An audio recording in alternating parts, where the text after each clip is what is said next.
Donc, on est le dernier dimanche de 2024, puis c'est vraiment un dimanche où est-ce que je veux rendre grâce à Dieu pour tout ce qu'il a fait pour 2024. Puis, c'est pas d'une façon à dire que tout a été parfait, extraordinaire. Ça change pas qu'on a eu des défis, même familiaux, certaines épreuves. Le Seigneur a su aiguiser nos caractères en 2024. Puis, le Seigneur s'y prend pas toujours avec des gants blancs pour le faire. Mais en somme de tout ça, on a vu la main de Dieu. Puis vraiment, d'un point de vue familial, d'un point de vue individuel, on a vu la main de Dieu, on a vu sa bonté à travers nos épreuves. Puis ça nous encourage. Moi, c'est comme je rentre dans 2025 avec plein de foi parce que c'est comme 2024 a été une année où est-ce que j'ai vu beaucoup de choses s'accomplir que Dieu avait parlé. Puis particulièrement pour l'Église, puis je veux faire une courte revue de ça. Vraiment pour rendre grâce à Dieu, parce que la Bible dit dans 1 Thessaloniciens 5,18 de remercier Dieu en toutes circonstances. Telle est la volonté que Dieu a exprimée en Jésus-Christ. Donc, c'est sa volonté qu'on ait un cœur reconnaissant, qu'on remercie Dieu pour ses bienfaits, qu'on pense à ses bienfaits, même quand on vit quelque chose de difficile. Des fois, ça va nous encourager de repenser à qu'est-ce qu'il a fait à un certain moment donné. Puis, comme je disais, 2024, ça a été même une année où est-ce que même en tant qu'Église, corporativement, on est entré dans certaines paroles que Dieu avait parlé en début d'année. Donc, je vais faire un retour là-dessus brièvement. Mais c'est comme si, jusqu'à septembre, en tant qu'Église, peut-être pas tout le monde l'a ressenti, mais moi, par exemple, j'étais au courant de ça. Puis, c'est comme si, jusqu'à septembre, je ressentais qu'on était dans une transition. Puis à travers même cette transition, il y a des gens qui sont partis, il y a des gens qui sont venus aussi.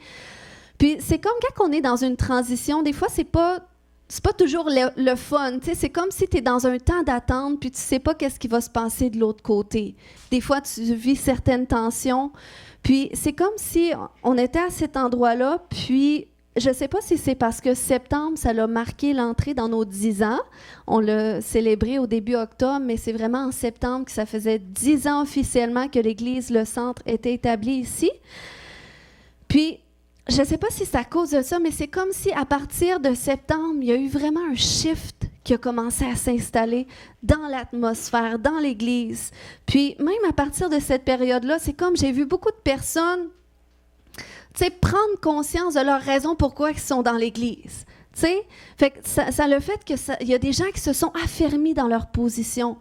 Puis c'est comme si on a rentré justement dans l'accomplissement aussi de cette parole de Ésaïe 62, au verset 2, où est-ce que Dieu avait dit « On t'appellera d'un nom nouveau ». Est-ce que vous vous souvenez de cette parole-là? Définie par l'Éternel lui-même. Ça, c'était une parole que j'ai relâchée, je pense, en septembre, mais c'est depuis le début de l'année que Dieu avait déposé ça dans mon cœur d'un point de vue personnel, puis aussi par rapport à l'Église. Mais c'est comme, pendant toute l'année, j'étais là, mais Seigneur, c'est quoi ce nom-là? Ce nom, tu sais, on voit ça dans la parole de Dieu à certains moments où est-ce que Dieu a donné un nom nouveau à certaines personnes qu'il appelait. On a vu, par exemple, Abraham, qui est devenu Abraham. Ensuite, on a vu Jacob, qui est devenu Israël. On a vu même Simon dans le Nouveau Testament qui est devenu Pierre par la suite. Donc, cet aspect-là de nom nouveau, ça rejoint un peu une identité que le Seigneur vient établir, qui est associée à une mission aussi qu'il donne. Donc, c'est pour ça que c'est une parole qu'on peut saisir personnellement, même quand tu viens à Jésus. Il y a une identité nouvelle pour toi, puis cette identité-là se développe. Parce que toi, tu chemines dans ta transformation, tu apprends à connaître Jésus, mais tu apprends à te connaître en lui aussi. Tu apprends à découvrir la personne qui a voulu que tu sois finalement. Cette personne-là qui n'est pas nécessairement associée à tous les traumatismes qu'elle a vécus, les difficultés de son passé, mais c'est cette personne qui est renouvelée en lui. Donc, c'est pour ça que c'est important des fois d'en venir à ces moments où est-ce que, mais Seigneur, qu'est-ce que toi tu dis de moi? Qui suis-je pour toi, Seigneur? Fait que c'est un petit peu ça quand Dieu dit, je vais te donner un nom nouveau. Mais c'est comme si Dieu disait ça à l'Église aussi. Je vais vous donner une définition de qui vous êtes et de ce à quoi vous êtes appelés aussi en tant qu'Église. Parce que même si on est une Église évangélique, et puis il y en a d'autres aussi dans la région, eh bien, on n'a pas tous les mêmes missions. On ne porte pas tous les mêmes onctions en tant qu'Église. Puis on n'est pas appelé à rejoindre tous les mêmes types de personnes.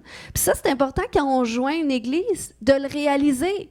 Parce que des fois, c'est ce qui peut faire en sorte que tu quittes une Église pour une autre. C'est parce que la mission ne va pas rejoindre ton appel à toi. Puis ça, c'est important, ça aussi. Donc, sur ce chemin-là, où est-ce que je priais, tout ça, c'est comme si en septembre, ça a vraiment pris forme, où est-ce que le Seigneur nous a vraiment montré quelle était notre mission. Puis, il m'a donné ce verset-là en particulier de Apocalypse 22:2, qui dit qu'au milieu de la place de la ville et sur les deux bords du fleuve, il y avait un arbre de vie, produisant 12 fois des fruits, rendant son fruit chaque mois, et dont les feuilles servaient à la guérison des nations. C'est comme quand je suis dans un temps de prière, j'ai reçu ce verset-là par rapport à l'Église, puis je trouvais tellement que ça faisait du sens, puis ça m'a vraiment touchée, comme de quoi que le Seigneur nous a établis en tant qu'Église, pour qu'on puisse, tu sais, puis je veux dire, c'est biblique. La Bible nous compare à un arbre. Lorsqu'on demeure dans la parole de Dieu, lorsqu'on se confie en Dieu, on est comme un arbre planté près d'un courant d'eau et on donne notre fruit en sa saison. Donc, c'est comme si qu'il renaissait en disant, pour les 12 mois de l'année, dans chaque saison, vous êtes appelés à porter un certain fruit. Et les feuilles que vous allez porter vont servir à la guérison des nations. Donc, c'est une parole qui signifie que Dieu a établi cette maison pour faire en sorte qu'il y ait des gens qui puissent venir et chercher cette guérison-là. Et n'est-ce pas beau? Ça, c'est notre Dieu qui fait ça. Puis, vous savez, le mot guérison dans ce passage-là, c'est un mot qui signifie thérapie. Des fois, on pense à guérison, miracle, c'est fait. On claque des doigts, je suis guéri. Mais quand tu réalises que la guérison que Dieu fait aussi, ça signifie aussi la thérapie. La thérapie, ça nous parle d'un ensemble de procédés qui concernent un traitement déterminé. Donc, la thérapie fait que tu n'es pas guéri nécessairement du jour au lendemain, mais ça te permet d'entrer dans un processus de guérison. Puis Dieu fait les choses. Des fois, c'est un miracle, c'est instantané. Mais souvent, c'est un processus, c'est un cheminement, c'est une marche avec lui. Puis, c'est ça qu'il dit. Quand il dit, il y a des feuilles qui vont sortir de cette maison, qui vont servir à la guérison des nations. Il y a certains miracles que, oui, Dieu va faire. Mais il y en a d'autres que des gens vont juste simplement saisir, s'accrocher et rentrer dans un processus de transformation, de restauration. Puis, justement, j'ai entendu beaucoup cette année cette phrase où est-ce que des gens qui sont arrivés, ils ont dit, je me sentais mourir. Mais depuis que je viens dans cette maison, je me sens revivre. Wow! Ça c'est Dieu qui fait ça. C'est Dieu qui fait ça. Puis c'est pas juste cet aspect-là, comme s'il y a un arbre dans cette maison. Tu sais, c'est métaphorique. Mais il faut savoir, même la Bible va nous comparer, va dire, Dieu, c'est comme un arbre aussi, un tronc, un cep. Hein, quand ça nous parle de cep, je suis le cep. Je suis le tronc et vous êtes les sarments, vous êtes les branches. Et quand vous vous connectez à moi, quand vous demeurez en moi, eh bien, c'est là que vous pouvez porter du fruit. Donc, ça veut dire aussi que quand tu te connectes dans sa maison, c'est pas juste je vais recevoir la guérison, mais c'est aussi, je vais aussi me connecter là où est-ce qu'il y a une guérison, il y a une restauration, la vie de Dieu coule pour que je puisse ensuite transmettre la vie de Dieu. Donc, c'est ça que Dieu vous appelle aussi. Si vous êtes dans cette maison, c'est pour que vous soyez participants aussi de cette mission-là, de donner la vie, d'amener la restauration autour, d'amener la guérison dans ces nations qui souffrent. Amen. Donc, c'est là qu'en septembre, ça s'est davantage défini. Puis là, on est entré, je vous dis, depuis que j'ai apporté Ésaïe 60, comme de quoi qu'on rentre dans cet endroit-là, il y a tellement de témoignages que j'ai entendus, puis je suis sûre que je ne les ai pas tous entendus. C'est pour ça que si vous êtes là le 31, vous dites, ben moi, j'ai vécu des percées, il y a des choses qui ont changé, je veux vous entendre. Puis si ça n'a pas encore changé, 2025, c'est l'année où est-ce que les choses vont bouger. Amen. Dieu n'a pas fini. 2025, c'est une continuité. On tourne simplement la page, on écrit un nouveau chapitre avec le Seigneur. Amen. Puis, je vais quand même le lire, Ésaïe 60, parce que ça nous dit, puis Dieu te dit ça encore ce matin, lève-toi, ok? Tu rentres en 2025, lève-toi encore, brille, car ta lumière arrive et la gloire de l'Éternel se lève sur toi. Certes, les ténèbres couvrent la terre et l'obscurité profonde enveloppe les peuples, le lac Saint-Jean, mais sur toi, l'Éternel se lèvera, sur toi, sa gloire apparaîtra. Des nations marcheront à ta lumière, le lac Saint-Jean marchera à ta lumière, et les gouvernements du lac Saint-Jean à la clarté de ton aurore. Amen. Puis, je vous dis, il y a quelque chose, quand on s'associe avec la parole de Dieu, qu'on réalise, non, quand que je lis ça, c'est comme si je sens que ça vibre de la tête aux pieds, je sens que c'est pour un temps comme celui-ci. Quand tu t'associes à la parole de Dieu, ça a le pouvoir de créer des shifts. Puis c'est là qu'en septembre, on a eu une ouverture pour une implication dans la communauté à Métabetchouan. Donc, c'est pas rien, ça. En tant qu'Église, on n'était pas trop impliqués jusqu'à maintenant, mais on cherchait Dieu à savoir de quelle façon est-ce que tu nous appelles.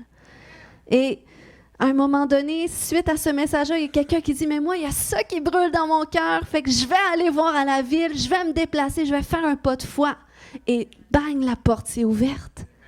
Donc, le Seigneur, il nous appelle comme ça à marcher par la foi, mais il veut ouvrir ce genre de porte-là.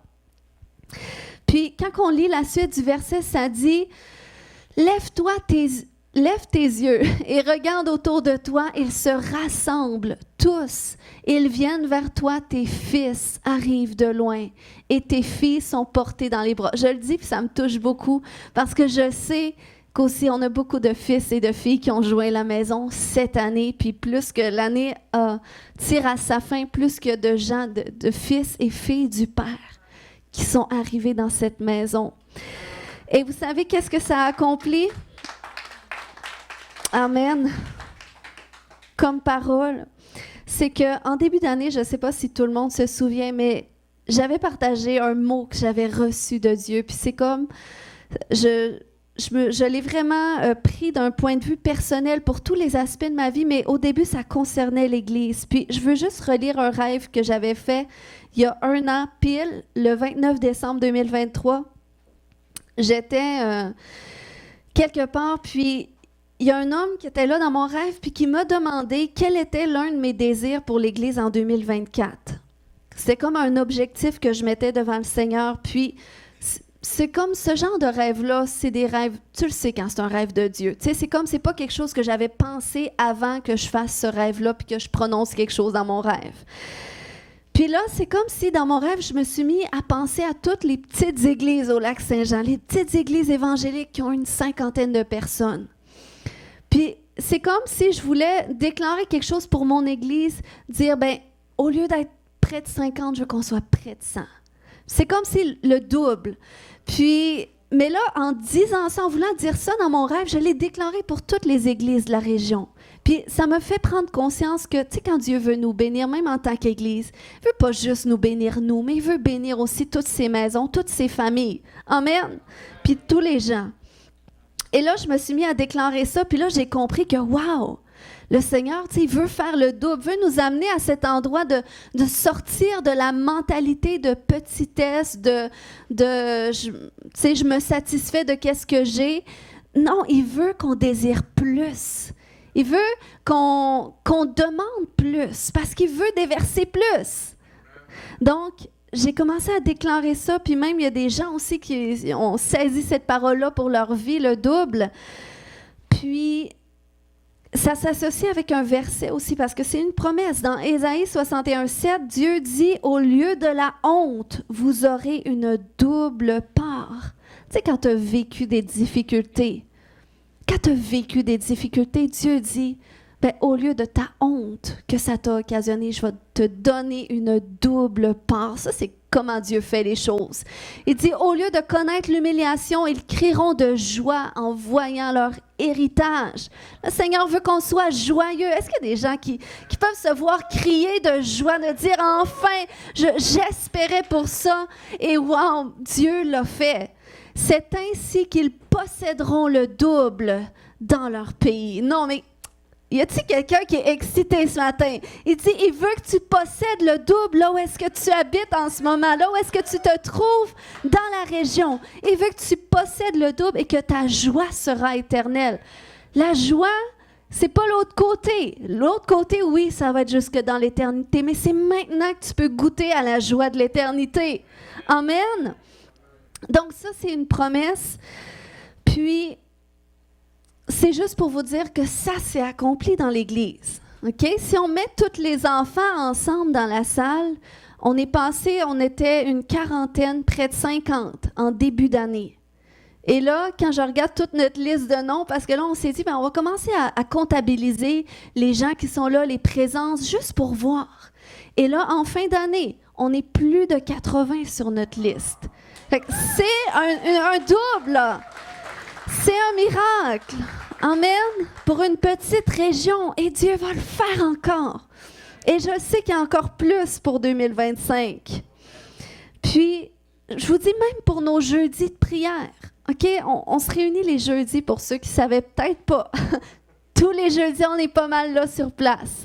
Sinon, on le précise. Mais honnêtement, c'est sûr que les gens qui viennent les jeudis, on a quelques personnes d'Alma. Mais c'est majoritairement les gens qui sont de Métabetchouane. Puis, des fois, je vous dis, on était 3. Des fois, on était 4. Mais là, on déclarait par la foi. Écoute, à un moment donné, là, ça va venir en foule. Les gens vont être bénis parce que je ne sais pas qu'est-ce qu'il y a les jeudis, mais il y a une dimension de la présence de Dieu qui est là. On intercède de façon prophétique. On fait des déclarations. On fait des supplications. Puis, on a triplé de personnes. Les jeudis, on est rendu près de 15 personnes qui se rassemblent quand on est tous là. Pourquoi? Parce que Dieu a envoyé des fils et des filles aussi à Métabetchouane pour s'installer. Donc, gloire à Dieu que dans notre petite région, petite ville perdue un peu au milieu de nulle part, Dieu envoie des gens. Amen! Fait que ça, c'est le Dieu qu'on sert. C'est simplement pour vous encourager, pour vous montrer que Dieu est derrière sa parole pour l'accomplir. Puis il se cherche des gens qui vont marcher par la foi, qui vont prendre le peu qu'ils ont, puis qui vont dire, écoute, avec le peu qu'on a, eh bien, on va croire pour une multiplication. On va croire que ça va s'étendre. On va croire pour quelque chose de grand. Il cherche des gens qui n'ont pas peur de rêver. Amen. Puis, je vous dis ça pour que ça vous mette dans l'expectative pour 2025. De dire, écoute, je ne savais pas tout ça, s'était passé ça dans l'Église, puis que le Seigneur agissait comme ça. Mais tu peux simplement saisir aujourd'hui, puis dire, écoute, je m'associe avec ça, puis je vais prendre qu'est-ce qu'il y a. Je vais prendre qu'est-ce que Dieu a pour moi. Amen. Puis, dans la suite de nos jeudis de prière, on a vu des percées. Là, je n'ai pas pu faire témoigner tout le monde des percées des jeudis, mais il y a un témoignage, par exemple, que je voulais faire partager. Sandra, tu peux venir. Mais elle va nous partager qu'est-ce que Dieu a fait pour elle suite à un jeudi. Mais tu peux raconter un petit peu ton histoire là, brièvement pour que les gens puissent se mettre dans le contexte. Mais c'est juste pour vous dire qu'on a prié pour des situations, puis Dieu l'a fait. Tu peux venir.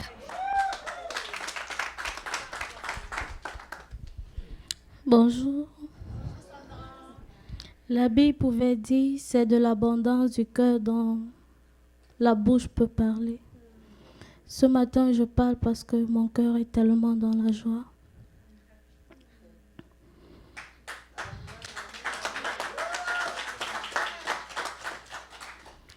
Parce que le Seigneur a fait pour moi ce que je ne pouvais pas imaginer.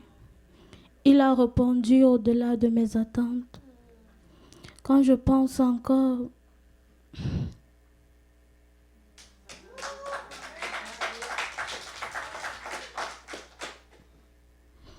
en ce matin, je vais dire merci à Dieu parce que il a tellement été fidèle dans ma vie. parce que chaque matin, il ne cesse de renouveler ses bontés dans ma vie. Pour la petite histoire, je suis arrivée au Canada, ça fait de cela 8 mois, et je suis arrivée avec un permis de travail fermé.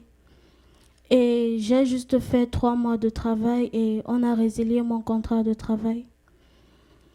Et j'ai déposé les CV un peu de partout. Bon, on a résilié mon contrat de travail parce que j'étais malade et j'ai demandé à rentrer parce que je ne me sentais pas bien. Et la chef d'équipe m'a autorisé à rentrer. Et lorsque je rentre, je vois, on m'a envoyé une lettre par courriel. Et la lettre disait que mon contrat de travail prend fin. Et après ça, j'ai déposé le CV un peu de partout. Et partout là où je partais, on refusait de me prendre parce que j'avais un permis de travail fermé. Et là, il faudra encore faire la procédure. Il faudra encore recommencer la procédure. Et là, je suis partie à la résidence de Metabetchon. Et la dame était vraiment intéressée. Et là, on a fait appel à une consultante en immigration. Et elle m'a dit, pour avoir un nouveau permis de travail, tu ne peux pas avoir un nouveau permis de travail ouvert maintenant. Elle m'a dit, tu pourras avoir un permis de travail fermé et ça prend 6 mois pour que tu aies un nouveau permis de travail. Et cela va te coûter $6,000 pour faire un nouveau permis de travail. Et elle m'a dit, parce que lorsque la consultante en immigration a dit ça, la madame, elle était découragée parce que $6,000 et aussi la procédure pour avoir un nouveau permis de travail, c'était de 6 mois. Bon, la dame était découragée et elle m'a dit qu'elle ne peut pas entamer la procédure. Lorsque je suis rentrée à la maison, je suis entrée dans ma chambre et me suis mis en genoux. Le jour-là, j'ai tellement pleuré. J'ai dit, Seigneur, tu dis que tu es le Dieu des étrangers. Je suis étrangère au Canada. Pourquoi est-ce que tu m'as laissé tomber? Seigneur, pourquoi est-ce que tu n'exauces plus à mes prières? Et sans vous mentir que j'avais déjà les mauvaises pensées. Les pensées de suicide avaient déjà rempli ma pensée. C'est comme ça, lorsque je finis de prier, je pars m'asseoir au salon. Il y a l'une de nos collègues qui est venue. Elle est venue pour que je cresse ses cheveux. Et lorsque j'étais en train de cresser ses cheveux, elle me dit, Sandra, il y a une église pas loin d'ici. Pourquoi est-ce que tu ne pars pas dans cette église? Je lui ai dit, bon, moi je ne savais pas qu'il y avait une église près d'ici. Lorsque j'ai fini de lui cresser, je lui ai dit, le dimanche qui suit, je vais aller voir l'église. Et le dimanche, effectivement, je suis allée voir l'église. Je suis arrivée ici le dimanche avec ma soeur. Et lorsque je suis arrivée ici, sans vous mentir, la paix.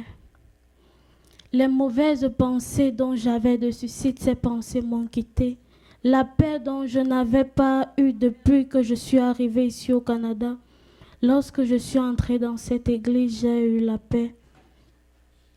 Et après ça, Marlène s'est rapprochée vers moi, je lui ai expliqué mon problème. Et là, elle m'a mis en contact avec les gens de Porte Ouverte sur le lac. Et c'est comme ça qu'ils sont venus à la maison. On a commencé la procédure pour un nouveau permis de travail. Et là, aujourd'hui, je peux dire, la dame qui avait dit que je ne pouvais pas avoir un nouveau permis de travail, que je pourrais juste avoir un permis de travail fermé. Et elle m'avait aussi dit que la procédure prendra 6 mois. Et elle m'avait aussi dit qu'il faudrait $6,000 pour faire un nouveau permis de travail. J'ai reçu la lettre disant que mon permis de travail ouvert a été approuvé. Et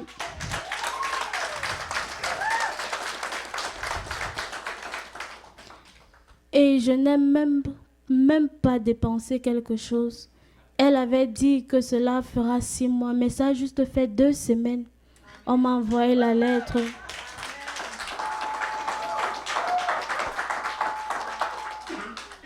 Ça a juste fait 2 semaines. On m'a envoyé la lettre pour me dire que mon permis a été approuvé. Je vais vous exhorter en ce matin, vous qui passez par des moments difficiles, gardez ceci à l'esprit. Le Dieu du pasteur Léon est un Dieu fidèle et il ne me laissera jamais tomber.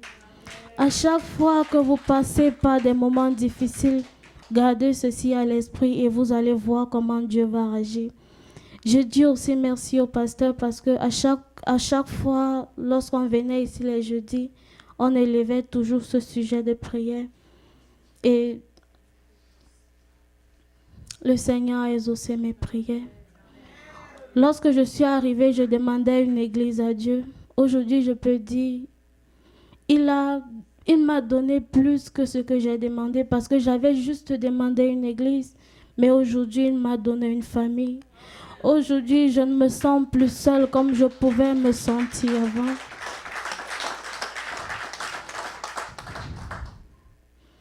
Vous savez, pour nous qui quittons l'Afrique pour venir ici, nous ne sommes pas avec nos parents et on se sent tellement seul.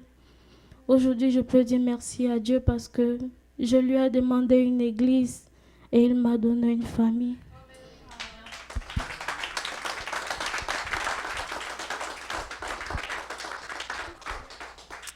Wow! Je ne sais pas quoi dire après tout ça. Quel témoignage! Amen!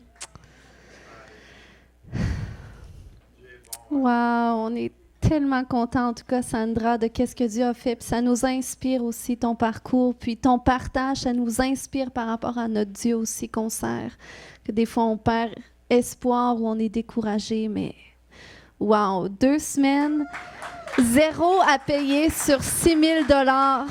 Wow! Ça, c'est Dieu. Tu sais, quand Dieu dit « l'or et l'argent m'appartiennent », ça lui appartient. Puis le dernier mot lui appartient aussi. Amen. Wow! Il y a un dernier témoignage ce matin. Est-ce que je dois te laisser encore une vidéo? Non, c'est bon. Mais on a vraiment été touchés, Sandra. Ruth, j'aimerais ça que tu viennes partager aussi ton témoignage de reconnaissance pour 2024. Ruth a joint notre Église cette année, puis en tout cas, c'est une femme que j'apprends à connaître, à découvrir, puis pas seulement dans la réalité, mais dans mes rêves aussi. Dieu me montre des choses sur Ruth, puis je découvre la femme extraordinaire et la perle qu'elle est, puis j'avais à cœur qu'on puisse entendre qu'est-ce que Dieu a mis sur son cœur pour lui rendre grâce pour cette année. Tu peux venir. Sandra, vraiment, je suis vraiment touchée. Je suis pas triste d'être là. Je suis vraiment, mon cœur est vraiment réjoui, puis je suis vraiment dans la joie, là, malgré... Alors moi, je nous ramène en 2023, un diagnostic de cancer. Dès que j'ai eu l'annonce, il y a toujours la surprise, il y a eu des larmes, ça, je pense que c'est normal. Mais les médecins m'ont dit au début, la masse est vraiment très grosse, puis on ne peut pas l'enlever immédiatement. Il faut faire de la chimio puis de la radio en même temps. Puis on ne pourra pas intervenir avant 6 ou 7 mois. Puis, on ne pouvait rien faire ici pour moi dans la région. Il fallait que je sois traitée à Québec. Les médecins, j'ai rencontré une chirurgienne. Elle m'a dit, il faut faire une étude de cas. Il faut que les chirurgiens puis l'équipe d'oncologie se rassemblent parce qu'on sait ça, on vous annonce ça, mais il faut vraiment prendre des décisions, on ne sait pas. J'ai reçu un téléphone me disant, « Madame Boily, j'ai su que j'avais un cancer le 22 mars. J'ai reçu un téléphone me disant, « Madame Boily, votre première intervention sera le 24 mai. On vous opère, vous ne ferez pas de traitement avant, on vous opère. » J'ai rencontré le chirurgien avant, il m'a dit, moi je suis allée voir sur Internet pour savoir qu'est-ce qui se passait, comment on peut ouvrir au complet, moi j'ai dit au médecin, écoute, moi ça ne me dérange pas, moi c'est toutes les bords, n'importe quel bord, mais enlève-les, tu sais. Fait que le matin de la chirurgie, le médecin vient me voir. J'ai dit, docteur, vous souvenez-vous de la conversation qu'on a eue à un moment donné? Vous m'avez dit, mon travail à moi, c'est d'enlever le cancer. Je l'ai regardé dans les yeux, j'ai dit, enlevez-les. Il n'a pas dit un mot. Ils m'ont opéré. Ils ont enlevé la masse qui était encore plus grosse que ce qu'ils pensaient. Puis ils ont enlevé 50 cellules autour. Puis les infirmières étaient étonnées parce qu'ils disaient, 50 cellules, là, on n'a jamais vu ça. Il a vraiment pris à cœur ce que j'avais dit de l'enlever, là. Puis quand il a reçu la pathologie, il m'a téléphoné, je pense qu'il n'était même pas 7 heures le matin. J'étais retournée chez nous. Il était tellement heureux, il riait tellement. Madame Boily, vous n'avez plus rien, tout est enlevé, j'ai tout enlevé. Le Seigneur a toujours orchestré du début, dès l'annonce jusqu'à...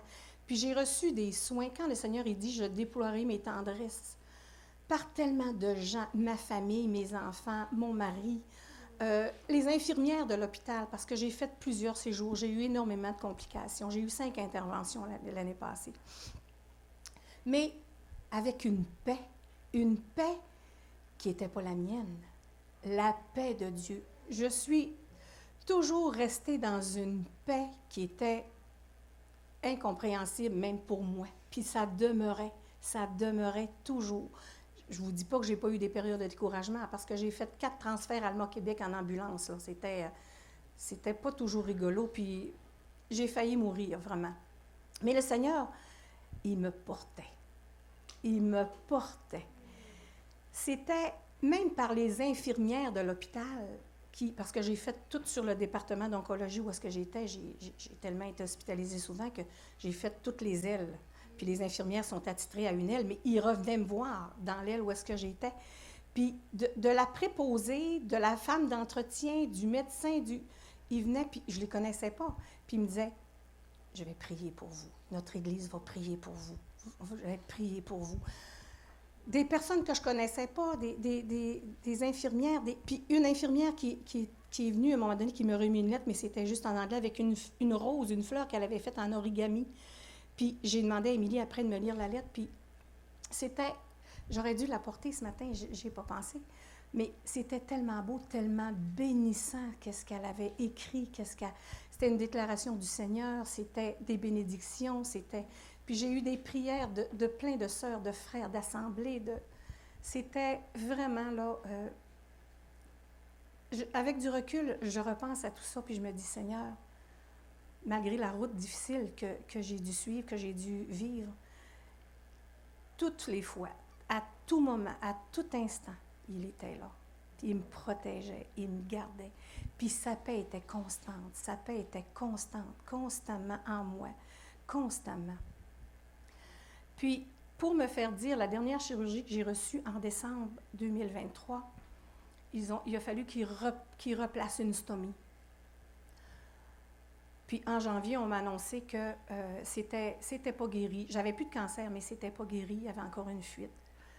Puis il fallait qu'il recommence. On m'a replacée sur la liste de chirurgie en février de 2024 en me disant, il faut recommencer du début. Puis ça, là, cette fois-là, ça va être très ardu. C'est le commentaire qu'on m'a fait.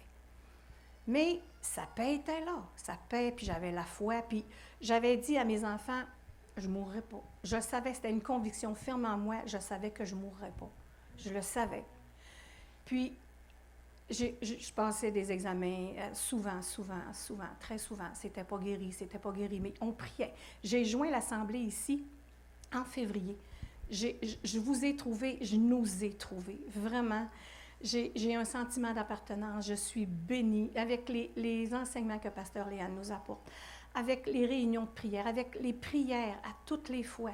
Je me disais, est-ce que tu avances à chaque fois? Tu manques de foi, tu manques de... Pasteur Léane a dit, non. Tu avances à chaque fois. À chaque fois, je suis en avant. Mais là, je peux vous dire que le dernier examen que j'ai fait, l'avant-dernier examen que j'ai fait au mois d'août, fin août, c'est guéri. La fuite est guérie. Puis, le médecin m'a fait revenir, Puis quand j'étais en attente dans le corridor, puis je devais rencontrer mon oncologue, le chirurgien spécialiste, puis c'était long. Je rentre dans le bureau, puis il dit, Madame Boily, vous, parce que vous, là, je l'ai entendu tellement souvent de la part de tout le monde. Oh, vous. Des protocoles, ils en ont tellement fait sur moi, ils en ont tellement essayé, il n'y a rien qui fonctionnait, des nouvelles expériences, des choses. Il n'y a rien qui fonctionnait. Puis, il dit, ça a été long, je vous ai fait attendre longtemps, parce qu'il dit, j'ai téléphoné au spécialiste qui vient de faire votre examen, parce que je ne le crois pas, là. Il dit, vous êtes guéri. C'est guéri. Bien, j'ai dit, les prières, ça sert à ça, les prières. Puis là, bien, chérie, puis le médecin, il disait, oh non, là. J'ai dit, wow, monsieur, calmez-vous. J'ai dit, c'est correct, je suis guérie. Je suis guérie. Il me fait revenir encore en décembre, début décembre, pour refaire des examens. Et je suis encore guérie. Et puis, j'ai eu un téléphone le 25 novembre. Le 25 novembre, on m'a téléphoné de l'hôpital.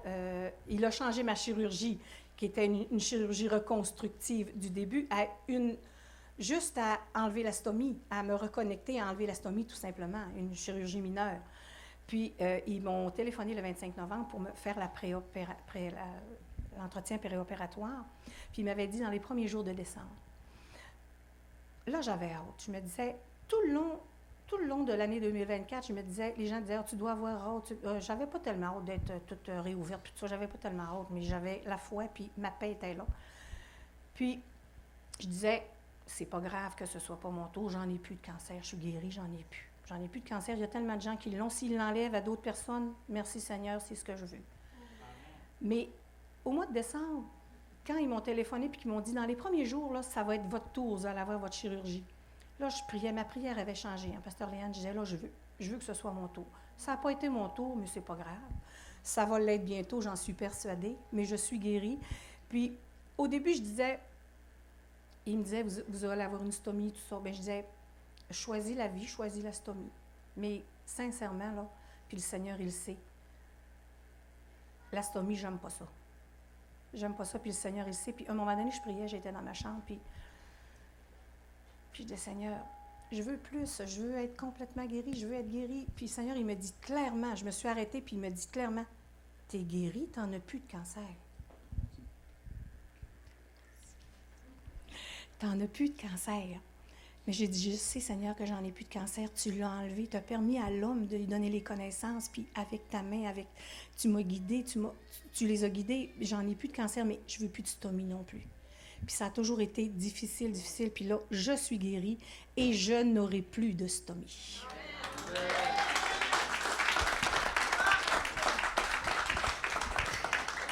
Amen. On s'associe à ta déclaration, Ruth.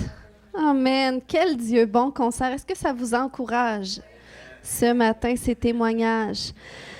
Donc, ce matin, en concluant, la Bible nous dit dans Jérémie 29:11 que Dieu a des projets de paix pour nous et non de malheur. Pour 2025, il a des projets de paix pour toi.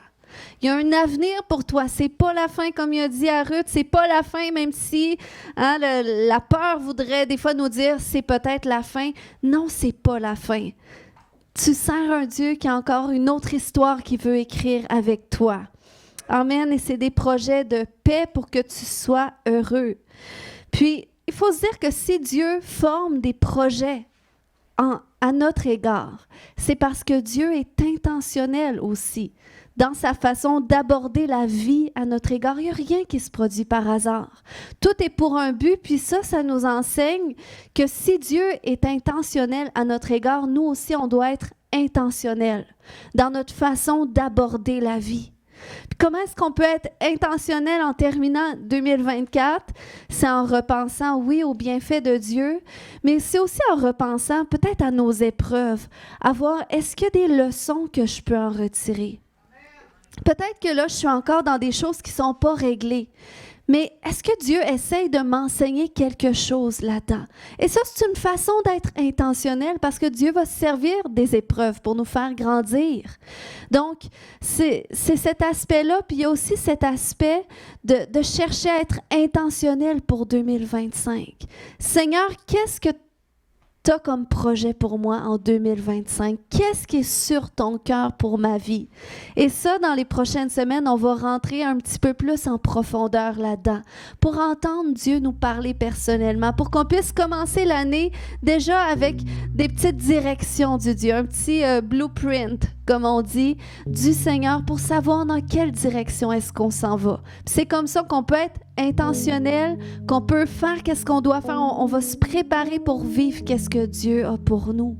Amen. C'est comme quand il avait parlé du double, mais il y avait cet aspect-là qu'on devait élargir. Puis, vous savez, si je le ramène ce matin, c'est parce que c'est encore d'actualité. Si tu dis, ben moi, j'ai pas vraiment vécu le double, mais qu'est-ce qui brûle dans ton cœur ce matin? Dans quel aspect de ta vie est-ce que tu aimerais voir le double arriver? Peut-être que tu es toute seule à être sauvée chez toi. Tu dis, moi, j'aimerais qu'on soit au moins 2. Puis j'aimerais qu'on soit 2 fois 2. J'aimerais qu'on soit 4 à être sauvés. Ça, c'est une forme de double. Commence à réfléchir, mais Seigneur, où est-ce que tu voudrais faire le double dans notre vie? Puis avant de faire le double, toi, il faut que tu élargisses ta mentalité. Il faut que tu élargisses l'espace de ta tente pour laisser rentrer ce double-là. Amen. Puis là, je n'ai pas tombé dans tous les témoignages parce que 2025, il y a des nouveaux témoignages qui arrivent. Mais je me réjouis parce que je vois que Dieu travaille avec nous. Et puis, il travaille de façon accélérée parce qu'avec tout ce qu'on entend autour de nous, on est encore très bénis de ne pas vivre tous les malheurs que d'autres pays vivent en ce moment. Mais c'est pas parce que on vit dans une certaine paix dans la société qu'on s'assoit sur cette paix-là. Au contraire, il faut faire quelque chose. Amen. Il faut faire quelque chose selon la mission que Dieu nous donne. Puis on n'a pas de temps à perdre. Amen. Donc, ce matin, on va terminer en prière. Puis, on va prier quelques instants. Après ça, on va prendre le repas du Seigneur. Donc, si je peux avoir aussi 2 personnes qui vont distribuer, s'il vous plaît. Amen. Donc, est-ce qu'on peut se lever tout le monde ensemble? Amen. Est-ce qu'on peut repenser quelques instants à 2024? Oui, Seigneur. Seigneur, je veux te remercier déjà pour tous ces témoignages. Puis je sais qu'on ne les a pas tous entendus. Mais Seigneur, tu as été bon, Seigneur Dieu. Tu as été bon en 2024, tu as manifesté ta grandeur. Il y en a qui ont été sauvés en 2024. Puis je ne les ai pas fait témoigner tous ce matin, mais il y en a qui ont donné leur vie à Jésus en 2024. Et ça, c'est le plus grand miracle que tu peux vivre. Puis Seigneur, ça, je veux te rendre grâce pour ça cette année. Que tu t'es fait connaître à des gens, Seigneur. Tu as attiré des gens à toi. Tu les as attirés aussi dans ta maison pour un but. Puis, Seigneur, ils ont été bénis aussi à travers cet aspect-là. Puis, je te rends grâce pour tout. Je te rends grâce pour ceux à qui tu as donné la santé, Seigneur Dieu, que tu as guéri, puis les autres que tu as préservés à travers la maladie ou les temps difficiles. Seigneur Dieu, je te remercie pour tous tes bienfaits. Commence à remercier Dieu. Commence à penser à ce qu'il a fait pour toi. Puis dis-lui merci. Dis merci que tu as fait ça. Merci que tu m'as délivré. Tu m'as guéri encore à l'intérieur de moi. Tu m'as guéri. Tu m'as restauré dans cette situation-là. Tu m'as réconcilié dans ma famille. Seigneur, je te remercie. Commence à penser à ce que Dieu a fait cette année. Puis remerciez-le d'un cœur reconnaissant. Parce qu'on veut terminer l'année en reconnaissance à Dieu. En reconnaissance. On veut être reconnaissant dans les petites choses pour aussi être reconnaissant dans les grandes choses. Merci Jésus. Merci Jésus.